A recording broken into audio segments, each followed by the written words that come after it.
മുംബൈക്കടുത്ത ലോണോവാലയിലെ bushy ഡാമിന് സമീപം ഒഴുക്കിൽപ്പെട്ട് കാണാതായവർക്കായിട്ടുള്ള തെരച്ചിൽ ഇപ്പോഴും തുടരുകയാണ്. നിങ്ങൾക്കറിയുന്ന പോലെ ഒരു കുടുംബത്തിലെ 8 പേരാണ് ഒഴുക്കിൽപ്പെട്ടത്. ഇന്നലെ ഉച്ചയോടെയായിരുന്നു ഈ സംഭവം. ഡാം നിറഞ്ഞൊഴുകുന്നത് ആസ്വദിക്കാനെത്തിയ കുടുംബമാണ് ഒഴുക്കിൽപ്പെട്ടത്. അതിൽ 5 പേരെയാണ് കാണാതായത്. ഒരു സ്ത്രീയുടെയും 2 കുട്ടികളുടെയും മൃതദേഹം പിന്നീട് കണ്ടെത്തി. 4ഉം 9ഉം വയസ്സുള്ള 2 കുട്ടികളെയാണ് ഇനിയും കണ്ടെത്താനുള്ളത്. ശ്രീനാഥ് ചന്ദ്രൻ വീണ്ടും മുംബൈയിൽ നിന്ന് ചേരുന്നു. ശ്രീനാഥ്, മറ്റ് 2 പേരുടെ അവരെ തെരച്ചിൽ തുടരുകയാണെന്ന് രാവിലെ നമ്മൾ പറഞ്ഞു. എന്തെങ്കിലും കണ്ടെത്താൻ കഴിഞ്ഞോ അവരെ? SKN ഇപ്പോൾ രാവിലെ രക്ഷാദൗത്യം വീണ്ടും പുനരാരംഭിച്ചിരിക്കുകയാണ്. പക്ഷേ ഇതുവരെ ഈ 2 പേരെ കണ്ടെത്താൻ കഴിഞ്ഞിട്ടില്ല. മരിയ അൻസാരി 9 വയസ്സുള്ള കുട്ടിയാണ്. അതുപോലെ ഷബത് അൻസാരി 4 വയസ്സ്. ഇങ്ങനെ 2 കുട്ടികളാണ് ഇപ്പോഴും എവിടെയാണ് എന്നറിയാത്ത സ്ഥിതിയിലുള്ളത്.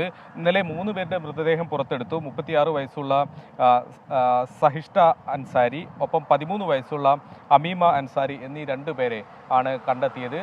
നേരത്തെ ഈ ഒഴുക്കിൽപ്പെട്ടവരിൽ ചിലർ നീന്തി കരയ്ക്ക് വന്നിരുന്നു. പിന്നീട് 5 പേരെയാണ് കാണാതായത്. വൈകിട്ടോടെയാണ് ഇതിൽ 3 പേരുടെ മൃതദേഹങ്ങൾ കണ്ടെത്താൻ കഴിഞ്ഞത്. 2 പേർക്കായി തിരച്ചിൽ തുടരുന്നു. ഏതായാലും വലിയ വിമർശനങ്ങൾ സുരക്ഷയുമായി ബന്ധപ്പെട്ട് ഈ മേഖലയിൽ സർക്കാർ ഏർപ്പെടുത്തിയ സുരക്ഷയെക്കുറിച്ചൊക്കെ വലിയ വിമർശനങ്ങൾ ഇതിനോടകം ഉയർന്നു വരുന്നുണ്ട്. എല്ലാ മഴക്കാലത്തും ഇവിടേക്ക് സഞ്ചാരികൾ എത്താറുണ്ട്. കാരണം ഈ ഡാം നിറഞ്ഞതിന് ശേഷം അതിന് മുകളിലൂടെ വെള്ളം ഇങ്ങനെ ഒഴുകിയെത്തുന്നതും അവിടെ ചില പടവുകൾ പോലെയുണ്ട്. അവിടെയൊക്കെ ഇരുന്ന് ഇത് ആസ്വദിക്കുന്ന ആളുകൾ നിരവധിയായി എത്താറുള്ളതാണ്. പക്ഷെ പലപ്പോഴും അവിടെ വലിയ തോതിൽ പെട്ടെന്ന് വെള്ളത്തിൻ്റെ നിരപ്പ് അത് വലിയ തോതിൽ ഉയരുകയും അത് ആളുകൾക്ക് മുകളിലേക്ക് വരികയും ആളുകൾക്ക് ഈ അപകടത്തിൽപ്പെടുന്ന സാഹചര്യങ്ങളും ഇതിനു മുൻപും ഇവിടെ ഉണ്ടായിട്ടുണ്ട്.